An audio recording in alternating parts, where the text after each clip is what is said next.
Mereka sudah sampai di tempat tujuan pertama, yakni bioskop. Kita nonton film ini aja nih, ucap Jeffrey menunjuk salah satu poster film horor. Kayak yang berani aja, celoteh Debbie. Ye, ya beranilah. Gak ada sejarahnya kalau Jeffrey ini penakut, ucapnya. Halah, orang kalau malam-malam aja suka minta diantar ke WC kok, ucap Dani sambil tertawa. Set, gak usah buka kartu lah Dan, pungkas Jeffrey. Nampak Debbie tersenyum melihat tingkah Jeffrey. Ya udah jadi nonton film ini aja ya, tanya Sonia menunjuk poster film horor yang tadi direkomendasikan Jeffrey. Iya deh boleh, ucap Dani sambil melirik Amara, seolah bertanya pada Amara. Iya boleh San, ucap Amara setuju. Oke kalau gitu aku pesan tiketnya dulu. Kursinya yang agak tengah aja, ujar Debbie. Siap, balas Sonia. Sonia pun menghampiri teman-temannya sambil membawa 5 lembar tiket. Udah nih, tapi jam tayangnya masih 1,5 jam lagi. Mau nunggu di sini atau mau cari makan dulu? Kalau aku sih lapar, ucap Sonia. Aku juga lapar, ucap Amara yang sudah tidak terlalu canggung. Ya udah kita ke food court aja, ajak Debbie. Mereka pun berjalan ke arah food court yang terletak 1 lantai di bawah bioskop. Ibu mau makan apa? Tanya Sonia kepada Amara.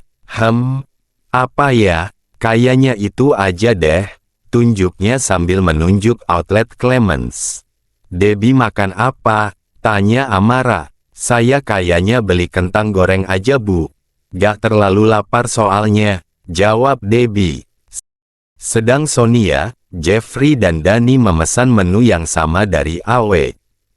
Tak lama makanan mereka semua datang. Mereka pun melahap makanannya sambil berbincang-bincang tentang film horor yang akan mereka tonton. Bu, di Tasik ada mall gak? Tanya Jeffrey. Cuma gak selengkap di sini. Jam menunjukkan pukul 18.10. Di mana film akan mulai sekitar 20 menit lagi. Dani terus memperhatikan Amara yang masih melahap makanannya. Tiba-tiba Amara melihat Dani yang duduk di hadapannya. Kenapa Dan? Makan saya lama ya? Ucap Amara sambil melirik satu persatu teman barunya itu. Karena memang hanya tinggal Amara yang masih mengunyah makanan, sedangkan yang lain sudah selesai. Enggak kok, jawab Dani singkat. Mereka berjalan memasuki pintu teater 5. Dani memilih bangku pertama di dekat tangga bioskop. Amara menduduki bangku kedua, di sebelah kanannya ada Sonia, Jeffrey, dan juga Debbie. Film pun diputar. Film ini menceritakan seorang gadis yang dibunuh dan dibuang ke dalam sumur di sebuah rumah. Dan 15 tahun kemudian rumah itu dijual oleh pemiliknya. Sumur yang ada di sebuah ruangan itu ditutup rapat-rapat. Sampai 15 tahun kemudian rumah itu akhirnya dibeli dan ditempati oleh satu keluarga. Terlihat di layar bioskop bahwa setiap malam hantu wanita itu keluar dari sumur dan merangkak mendatangi setiap kamar. Sampai suatu adegan, terlihat hantu wanita itu menunjukkan wajahnya dan memutar lehernya tepat di atas wajah seorang wanita yang sedang tertidur. Wanita itu terbelalak lalu menjerit. Ia berlari namun hantu tersebut tetap mengejar. Amara merasa ketakutan. Ia memalingkan wajahnya ke kiri tepat ke arah Dani. Dani yang menyadari hal itu melepas jaketnya, lalu menutupkannya pada kepala Amara. Amara pun sedikit terkejut lalu menoleh ke arah Dani. Dani hanya tersenyum sambil mengelus jemari Amara. Fokus Amara sudah berubah. Meski matanya tertuju pada film, pikirannya malah melayang-layang tak karuan. Seru banget filmnya, ucap Jeffrey. Idih, orang lo dari tadi tidur mulu sepanjang film. Celetuk Debbie. Mana ada, pungkas Jeffrey sambil mencolek hidung Debbie. Arg Jeff, sakit tahu. Keluh Debbie, kalian tuh gak dimana-dimana, udah kayak Tom and Jerry aja.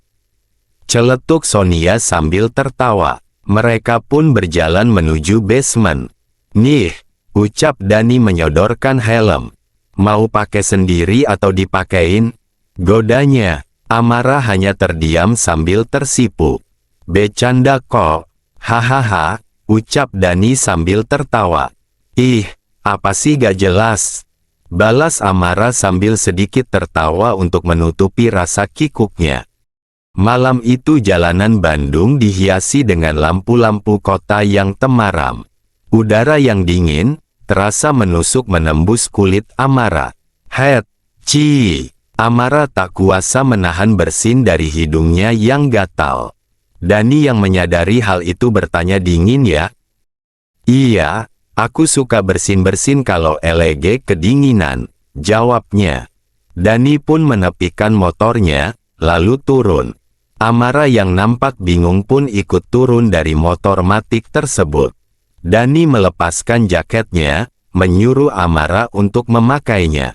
Amara merasa tidak enak. Udah gak usah, saya jadi gak enak.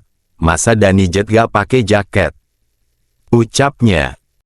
Gak apa-apa kok, aku udah biasa dingin-dinginan kayak gini. Seger, ucap Dani sambil meyakinkan Amara.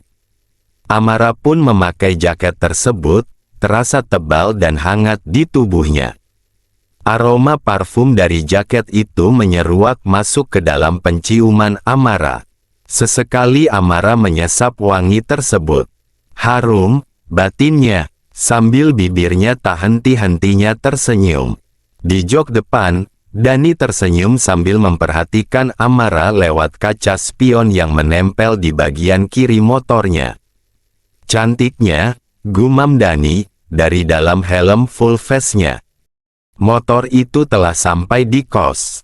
Amara turun terlebih dahulu, membuka jaket yang dikenakannya. Sedangkan helmnya, sama seperti sebelumnya.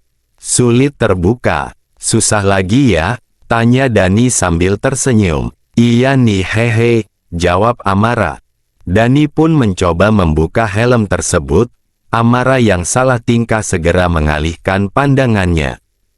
Tanpa mereka sadari, dari balik jendela kos, ada sepasang mata yang sedang memerhatikan mereka. Menjijikan, ucap seseorang tersebut sambil menyesap rokoknya. Lalu menjatuhkan rokok yang tinggal sedikit lagi itu. Kemudian menginjaknya sampai padam. Sungguh kau itu begitu memuakkan, ucapnya lagi sambil tetap memerhatikan Dani dan Amara yang sedang berbincang dan hendak masuk ke dalam rumah kos. Orang tersebut pun berlalu dan masuk ke dalam. Amara memasuki kamarnya, mengganti bajunya lalu beranjak ke kamar mandi untuk mencuci wajah dan menggosok gigi. Saat menggosok gigi, ia teringat perkataan Dani yang baru saja diucapkan sesaat sebelum mereka memasuki rumah kos. Bu, tanya Dani. Ya, kenapa? Gimana kalau saya suka ibu? Ucap Dani. Amara terkejut. Ah kamu ya bercanda aja. Hanya kalimat itu yang terucap dari bibir Amara. Kalau benar gimana? Tanya Dani lagi. Amara tertegun, tak tahu harus menjawab apa. Duh besok gimana ya kalau ketemu dia lagi? Pikirnya sambil berkumur-kumur. Di kamarnya, Dani merebahkan dirinya sambil tersenyum menatap jaket yang menggantung di pintu kamarnya. Jaket yang sejak tadi Amara pakai untuk melindungi tubuhnya dari hawa dingin kota Bandung. Ting, sebuah pesan masuk ke handphonenya. Selamat ya, gue gak ngangka ternyata move on lo bisa secepat ini. Jangan-jangan lo bakal jadiin dia pelampiasan dan mainan lo doang lagi. Semoga nggak ya, tulis pesan tersebut. Nampak raut wajah Dani menjadi geram. Sialan ucapnya,